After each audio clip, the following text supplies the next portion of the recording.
And welcome back to part 4 of our walkthrough of John O'Callaghan's Big Sky remix with Chris Agnelli. And in this bit, we're going to be looking at sort of pads, plucks, and sort of some of the different musical elements. One thing I should probably ask you is, obviously with the remix, you're given the chords. Mm-hmm. Did you keep the chords the same for this one? Yeah, I think if I remember correctly, yeah, I did. And is it something you would ever do, change chords on a remix? Or?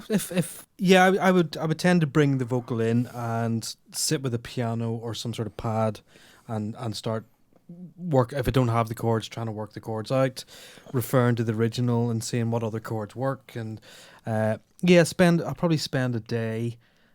You can see how it takes me 3 weeks now. Day on chords. A day on chords. Just farting about.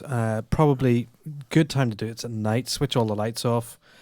Just have the light of your screen and sort of really focus in on the sound. I mean, there's nothing better than playing sort of melodies at night time. It's quiet and the screen's dark. You've just got all the sort of lights from your gear. That's it. Yeah. And it's just that's the incredible. Are you a screen switcher offer? No. I'd like the sort of the glow of the screen. So I'm a screen switcher offer, and then sit back on the chair and just with the eyes closed at the end. Yeah. Oh yeah. I've definitely done that. I've definitely switched off the screens and sat back because it just. You're not watching the arrangement then. You're not watching for, here comes the drop or here comes this. You're just listening. It's great for mixing down. Once you've finished, switch everything off and just listen, just focus in on the sound. Yeah. So what have we got? We've got some pads and some plucks. Some pads, choir pad velo. Anybody following the progressive trance course will probably, I'm pretty sure use this sound, in that. It's not as loud as I was thinking it was going to be. It's quite stunning, isn't it? Let's have a listen to it here.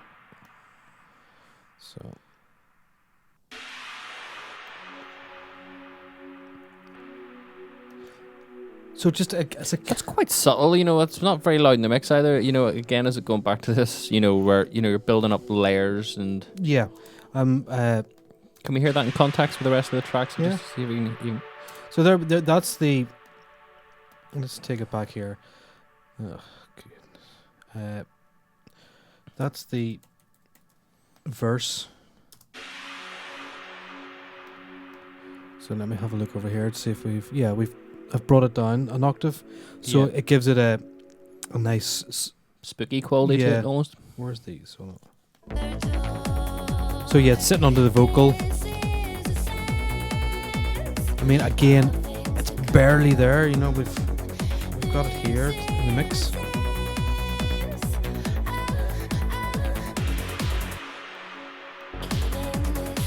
And the second pad now is starting to come up with it. Again, just adding.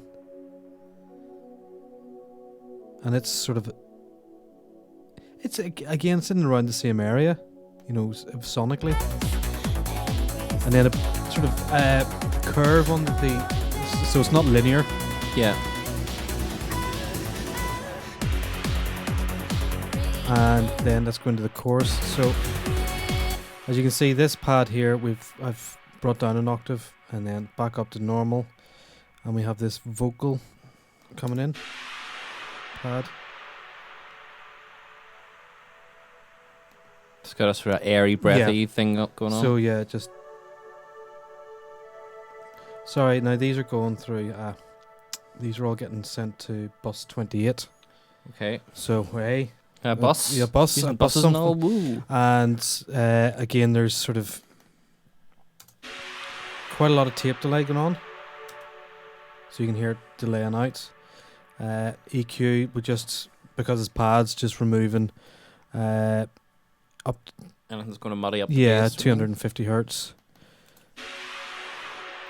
Compression that's not doing it. So I must have at some stage had side chaining going on, but it's not there now. And gain, that was just to give me a bit of probably control over the level of the pads. So, and there's all three pads. There's a sort of sawy pad, a breathy, airy pad, and This and that velo pad, so again, nothing, as you It's say. quite light. It's not taking over the mix. No. You're cutting a lot of bottom end out, so it's not sort of, getting in the way of any of your bass parts No. or that other sort of fifth bass. And are you conscious of doing that mixing sort of spectrally, where you want to leave room for your kick, your bass? Oh, very much. Do you sort of visualize that? Do you see a mix sort of visually in your head? Or? Yeah, I mean, you're sort of I would mix visually. Sort of, I'd move the pads if they're in and around the vocal. Then I would move one away from the other. It would be the pads that would get sacrificed. Your vocal is your main thing, so everything gets mixed around that. Also, then in this chorusy bit, we have these sort of plucks. So it's a strange part. There's a strange drop there, which I think, remember at the time, added something interesting to it. So we have a build up of this.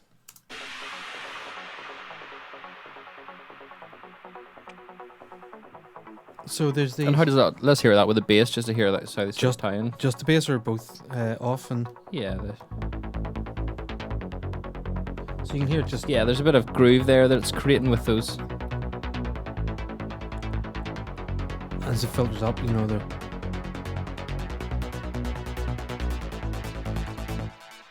So that pluck element is actually very, very important to add into the overall shuffle of the track. The overall. Yeah, that's sort of. It's because there's quite a lot of sort of elements in it. It's driving it quite quickly. So again, we have probably compression. Yeah. Quite heavily. Slow attack, but we're threshold's quite low. Not much of a ratio. Again, tape delay. There's just something about this tape delay that I loved in Logic.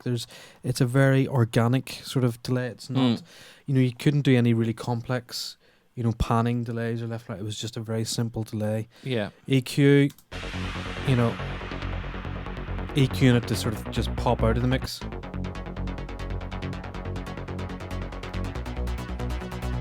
And yeah, you can as well. The other thing, you can use two compressors. Don't be afraid to have one at the start to compress the sound, and why there's one at the end is to compress the delays. Right. Okay. So we can squeeze, because it's a tape delay, and I don't have much control over, we'll have control over feedback and stuff, but it just can You can control those sort of. those delays, those backs. So yeah, let's. And then we start introducing pads. So a few key elements: off bass, that RP bass, very soft pads, and that's pluck. And there you go. You've immediately got trance. Yeah. That's so.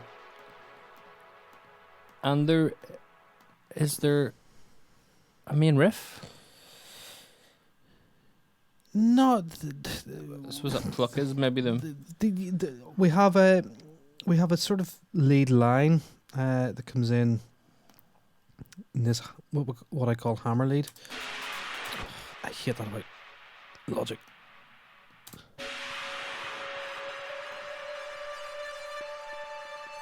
That's as close as we get to a riff, and that's in the breakdown. You didn't do a lot of riffs as such. I mean, Hudson Street had a riff, obviously, but and El Nino had this sort of stabs. Mm-hmm. Every Day was a sort of ARP That riff, ARP. and Holding On to Nothing. It was it more string and pad? Yeah. And you think of that with vocals, your sort of vocals is your main element then, and you're sort of just building the atmosphere around it. Yeah, or- I think it's her vocal, but the chorus was so big on this. It didn't need to have a big doodly doodly Didn't- doodly. yeah, and I didn't like that big arpeggiated sort of riff Tiesto type thing. Yeah, very coarsen. yeah. No disrespect, guys. It just wasn't something I was into. So yeah, I don't think that this felt like it was missing a riff or a hook. I think the big sing along chorus, when you're in a club and there's 1,000, 2,000 people just singing, "It's a Big Sky," that's your hook. Yeah, totally. So other elements that this ARP was an Apple loop that comes with kind of Logic that I remember hearing and just really loving. I thought, this is great. And again, I think, Phil, if we... Again, it's quieter than I remember it being. There you go. It's just lovely when you hear it in with everything else. You know, it's right in the background there. It's just sort of adding something, that dreamy quality or something. You probably hear it a bit better here. You just hear it there. And did that happen to be right key, or is that like a MIDI Apple loop? No, it's an Apple loop, but you can play Apple loops back in different keys. Okay, cool. And it could well be in the right key, because it doesn't sound like it's too sort of distorted or too, mangled, not to be. So you'll hear it in this section.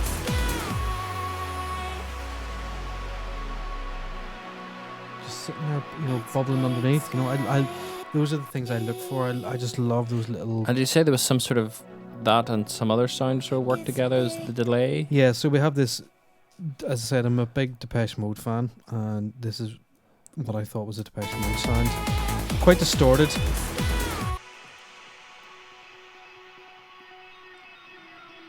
Now, this is me randomly playing notes. Now, within the sort of chords. Yeah.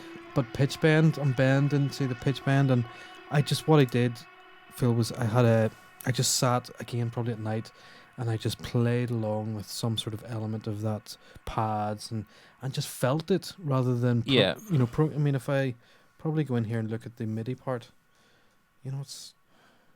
And did you play a big long section and then just cut out a really nice 8-bar loop or whatever? Yeah, I mean, that is, it's not cut out. That's probably what I just played. And I probably did it maybe 3 times and went, oh, that's nice. And you're just randomly hitting notes. But,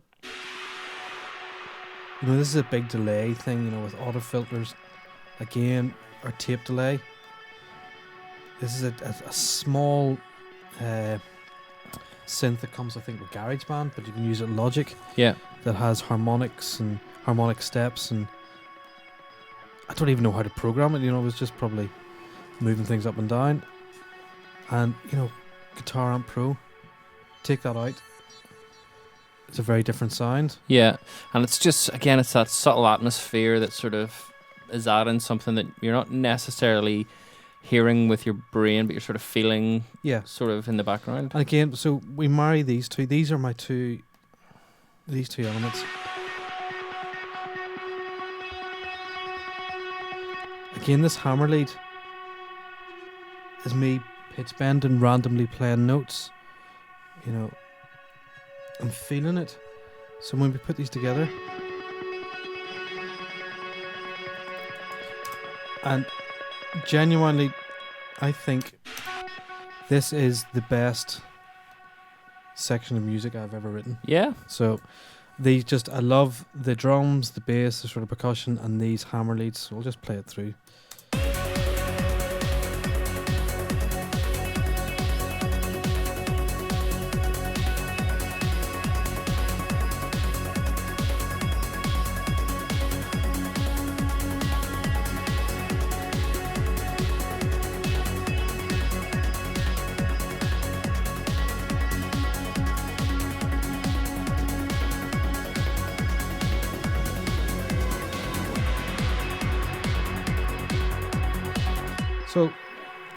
So, you wouldn't consider that, it's not, those aren't trance sounds. They're not. No, there's not a lot of tracks that sort of. But can you feel them? Yeah. Do you know what I mean? There's a vibe there, like. Yeah, you get the sort of.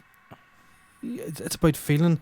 I just love that sort of randomness and the delays, and it's about creating atmosphere. I mean, these are just. I suppose lots of these are just layers of atmosphere, and there's another bit of the break. So the breakdown I probably recorded, bounced it down, and you have this sort of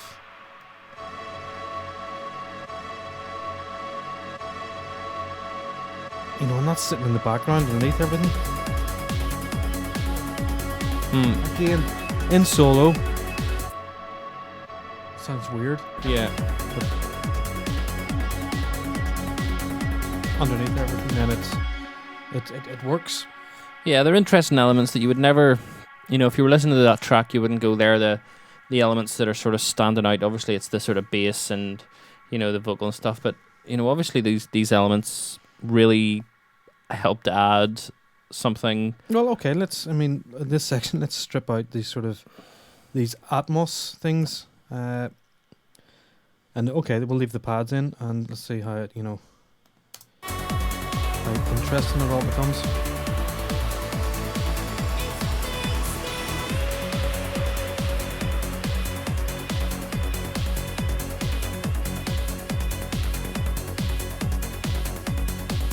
It's just it's very normal and very.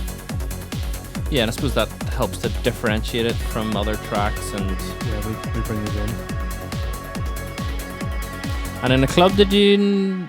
What's the vibe in the club then? Every time I heard that section in the club, I really, really loved it. It was real. I'm probably just the only one in the club that loved it, because it was, it was everything I loved about music, and it was musicality and sound. It was different sounds and stuff. So cool. So in the next video, we're going to take a look at the vocals.